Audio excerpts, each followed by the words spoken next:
नमस्कार दोस्तों, स्वागत है एक नई कहानी में। एक सास अपनी बड़ी बहू को ताना मारते हुए कहती है, यह देख बड़ी बहू, इसे कहते हैं देना लेना। लेकिन तुम्हारे घर वाले क्या जाने बेटी के ससुराल वालों को कैसा व्यवहार दिया जाता है। बस कुछ भी सस्ता मौला पकड़ा कर खाना पूर्ति कर देते हैं। कभी लाई भी है अपने मायके से मेरे लिए इतनी महंगी साड़ी।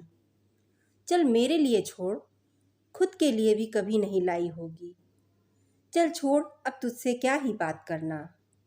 यह तो हमारे भाग्य अच्छे हैं कि कम से कम मेरी छोटी बहू तो ऊंचे खानदान से आई है।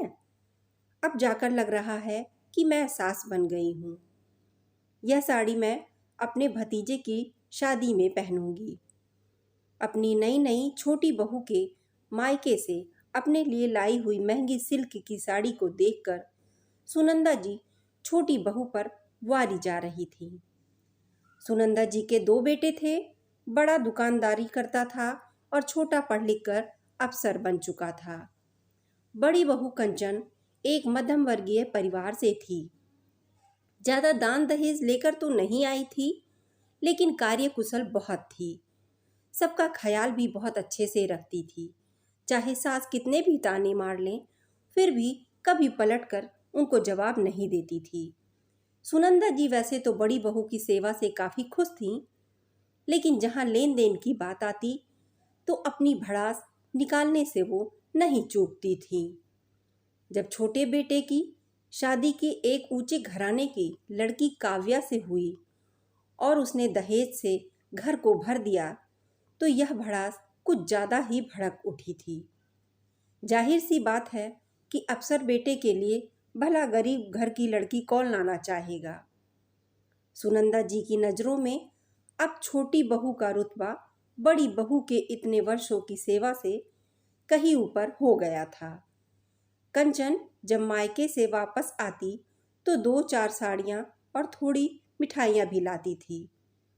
यह भी अपनी सास के आगे रख कर कहती, माँ जी, आपको कोई साड़ी पसंद है तो आप ले सकती हैं।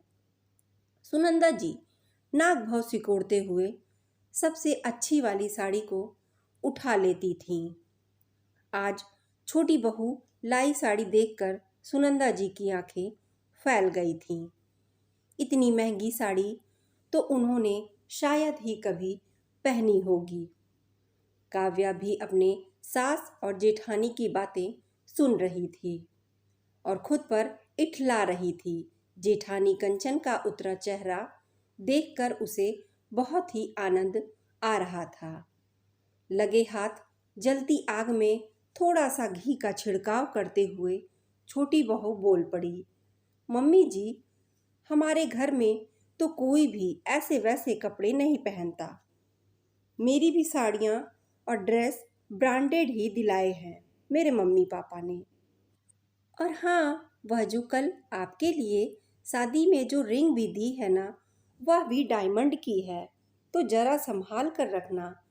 कंचन को सास की बातें सुनने की तो आदत हो गई थी, लेकिन कल की आई देवरानी के ताने उसे आहत करने लगे, तो वह वहाँ से उठकर अपने कामों में लग गई। अब तो यह रोज की बात हो गई थी। कंचन पहले की तरह ही काम में लगी रहती और सुनंदा जी काव्या के आगे पीछे घूमती रहती थीं। काव्या कभी घूमने तो कभी शॉपिंग पर निकल जाती। घर के काम में कभी भी हाथ नहीं लगाती, तो सिर्फ उस समय जब उसका पति घर पर होता। कुछ दिनों बाद सुनंदा जी की भतीजी की शादी थी, तो उसमें शामिल होने चली गई। बड़े चाव से उन्होंने छोटी बहू की लाई वह महंगी साड़ी पहनी थी। सभी तारीफ कर रहे थे और सुनंदा जी गर्व से सभी को बता रही थीं कि छोटी बहू के मायके से आई है। शादी में खाना खाते वक्त सुनंदा जी के हाथों से सब्जी की थोड़ी सी तरी साड़ी पर गिर गई। उन्हें बुरा तो बहुत लगा, लेकिन कहीं उसका दाग ना बैठ जाए, इसलिए उन्होंने जल्दी से साड़ी बदल कर वह साड़ी धो डाली। लेकिन अगले ही पल उनका चेहरा उतर गया। दाग तो निकल गया, लेकिन साड़ी सिकुड़ कर आधी रह गई। घर वापस आकर उन्होंने जब वह साड़ी छोटी बहू काव्या को दिखाई तो वह नखरे करते हुए बोली, अरे मम्मी जी, आप तो गंवार की गंवार ही रहोगी। आपको इतना भी नहीं पता कि इतनी महंगी साड़ी को घर पर नहीं धुला जाता, इन्हें ड्राई क्लीन करवाना पड़ता है। लेकिन आपको पता भी कैसे होगा, कभी इतनी महंगी साड़ी पहनी हो तब ना। आप तो भाभी की लाई साड़ी पहनने के लायक ही हो। सुनंदा जी की आंखें छलक उठी और वह रोने लगी। बड़ी बहू ने इतने सालों में कभी पलटकर जवाब नहीं दिया था।